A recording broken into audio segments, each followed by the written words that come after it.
And Whoa. what on earth has Whoa! happened? He forgot about knight d6, Peter, because b7 hangs and rook f5. Another day, another drama in round 4 of the Chess World Cup. So we've got some tasty lineups, including this one, the young German prodigy Vincent Keymer against Magnus Carlsen, former world champion. Now Vincent kicks off with white here. This thing is dry. Dry as an unbuttered Jacob's cream cracker, but stick with it because it explodes into a tense finish. So d4 on the board. We get these standard opening moves of the Queen's Gambit declined. And now we see an exchange variation, and after bishop g5, Magnus goes for a more unusual move of bishop b4. Bishop e7 more common, or c6, or knight bd7. Now this is a kind of positional line, themes of the Ragozin defense, but in that line of the pure Ragozin, the knight's on f3, the pawns haven't exchanged. White carries on with the standard development. We get pawn h6, the bishop drops back, and bishop f5 from Magnus. Really active defense for black. Look at these bishops streaming out, and now the next move feels kind of meek. Bishop to d3, exchanging, queen recaptures, and I've always seen these positions as really dry. Symmetrical pawn structures, well, not exactly symmetrical, but solid and on both sides of the board, looking fine. And how much is white really going to play for with that bishop gone? Well, let's stick with the game. c6, we now get knight to e2. Not the more common f3 square. What's that all about? Well, when I did some clicking, kind of seems to be connected with a3. If bishop takes, you can now recapture with the knight and fight for this key square. So we get knight h5 from Magnus. Good move, challenging that strong bishop. It comes to e5, eyeing the king side, daring black to play f6. Never play f6, in the words of Ben Feingold. Now you're getting absolutely lasered on that diagonal. So we don't see that. We see knight bd7, challenging this one, and h3. Sneaky little move. Now if black captures, it's not good. Pawn recaptures, and it's a really common tactical motif. You've taken away the retreat square of the knight. So g6 is forced. I mean, you can go g5, but that's even worse, to give the knight a retreat square. And now you don't even go g4. The threat is worse than the execution. Just castle, e4 to come. Huge position for white. So no takes on e5. This knight simply hopped back, and now we get bishop h2, saving itself. So we get castles. A3 from Magnus, Vincent. Now bishop a5. It's sliding back to c7 to challenge this piece. We get castles, rook e8, rook ac1, and now Magnus could simply retreat the bishop straight away, supported by the queen, exchange this one. Maybe he felt it was just too dry, right? Didn't want it to get like a camel's tongue up in here. So he goes queen e7 instead. Now, after b4, classic minority attack from white, by the way, launching the 2 pawns against the 3 pawns, trying to induce a weakness on c6, that kind of thing. Well, here the bishop drops back to d8. Now, it looks weird. Obviously, it's not got this square available anymore. But black seems to have this idea of knight b6, looking at c4, then you could go bishop c7, supported by the queen laterally. But after knight g3 from Vincent, heading for f5, well, now Magnus can do this one already. Knight f5 comes, but you can take with check, king recaptures, and only then move your queen. And Vincent drops back. Again, you could say kind of meek play, right? Back and forth, bishops exchanged. Meek's going to be about the word of the day, right? What does it mean? Well, it's like weak, but with an M. Okay, there you go.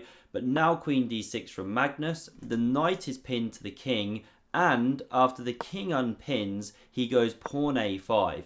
Impeccable timing from the former world champion. Called him the world champion the other day. Slips off the tongue, because if you go b5, which you really want to do, induce this weakness, well, now you drop a pawn simply. So this is the problem. So this is why queen b1, meek, shall I say that again? Timid, weak, passive looking move, preparing to meet the threat of takes. And after knight b6, heading for c4, here Vincent takes on a5. Magnus goes knight c4, preparing to win back one of those pawns.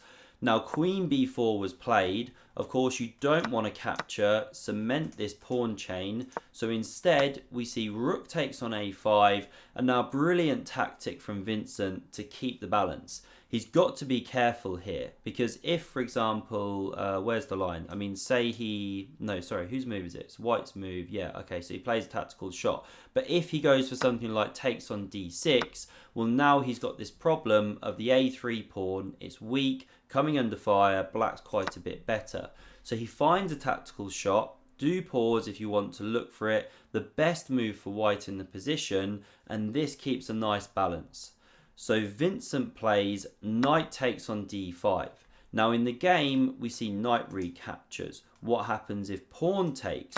Well, it's all about the fact that this knight can be taken, which is what the follow-up move is, and then this rook is unprotected, and so is the queen unprotected. So there's now a threat to take the black queen with the white queen, so you've no time to take the rook. And if you do this, well, rook recaptures, a line like this, and white is a pawn up. So coming back here, Magnus goes for the best move, which is knight takes on d5. He's hitting this queen. We see queen takes now on c4, and this pawn drops off the board. The material balance is restored, and after queen c5, we see the queens come off, liquidation, rook e8. It's like the Sahara Desert up in here, right? Heading for a draw, super dry position, but watch what happens. Knight f5. Pawn h5 on the board. You really commonly see that when black or white wants to prepare g6 or g3, but you don't want this pawn to drop. So g6 is coming. Now we see g4, captures, pawn recaptures, rook a2 from Magnus, but after rook b1, challenging the b7 pawn, he now goes rook a1 to force these rooks off the board. So we get captures, takes with check, king g2, king f8, here comes the kings, we're headed for a draw. Pawn g5 takes some space, but here Magnus, to everyone's shock, plays a blunder in an endgame. The endgame goat, just going really wrong. Now what should Magnus play here? Well, he needs to go knight e7. You challenge this strong knight, and if it hops to d6, which we see in the game, well, now you can play pawn to b6, because the knight covers this pawn and it covers the f5 square, which is important. The rook goes away, rook a5 pressures here. You know, this is a sample line, f6. Okay, it's a bit of a passive defense for black, but black is defending. But what we see in the game is knight c7 from Magnus, heading for e6, forking these two, looking for tricks, but he's completely overlooked knight to d6, walking into a trick for white, and this is where you get the reaction of Peter Leko and Daniel Naroditsky. And Whoa. what on earth has Whoa. happened? Magnus Carlsen has blundered. He forgot about knight d6, Peter, because b7 hangs and rook f5. So what's Daniel referencing here with the rook f5 stuff? Well, first off, your b pawn is attacked, right? And if you defend it with rook to b1, the second problem is rook f5.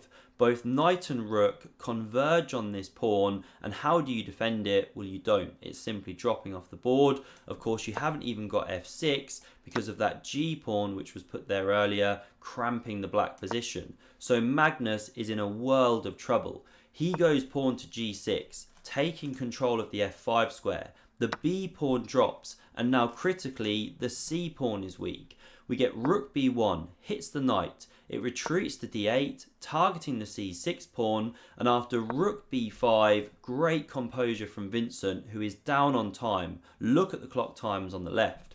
So he doesn't snaffle an extra pawn here with the rook, leave this one to fall with check, make his task a little bit harder. Equally, he doesn't take with the knight, allow Magnus to shatter these pawns, split them. This one could become weak, then it could be a draw. Instead, he takes off the rook. You give black a running past pawn, but he's seen it's the best way to go because this one can be rounded up by king and knight, and then you've got a 4-on-2 over here, plus this one is just cramping two pawns with one pawn. Just an amazing endgame. So knight c6 stops the advance. We get king e8, knight b4, king e7, f4 from Vincent. The black king marches in, but so does the white king. Now Magnus shuffles around with the knight, looking to create tricks, but e4 taking away key squares. He brings it round here, hits the pawn, king defends, knight g7 back, Magnus thrashing, he's in the death throes. Knight d3 on the board, knight h5, the king just slowly advancing. Awesome technique from Keymer, and he even now gets into a position where this one is dropping, but Magnus couldn't just sit there, he has to go for this counterplay. Now this one drops, even b3 is on the board, but super calm move, knight to e5. b2, who cares? There's knight c4 check and the pawn drops off. It's all over for Magnus. He checks, the king goes, now king here, saying take here. I never actually analysed this line. Oh yeah, b2, the pawn runs through. Now you can't get back with king or knight. So that's why the knight is immune here. So we get knight d3, covering the b2 square, knight c3 played, d6, king c6, e5, and Magnus Carlsen resigns the game. Why? Well, these ones are going through and this one is dropping off. I mean, what if knight a4 to support pawn b2? Well, then you can bring the king back, pawn goes, so what? You bring the king, it's dropping, there's nothing to be said. The king can never march in, or this one's running. Obviously, this white king is just going to come back, and with knight and king, you've got 4 on 3. I mean, it's absolutely game over, right? Vincent Keymer takes down the former world champion. I hope you enjoyed. Choking here. I hope you enjoyed. Do subscribe to never miss a future video. And if you want to see another epic game of chess, check out the video on screen, and I hope to see you again soon. Thanks for watching.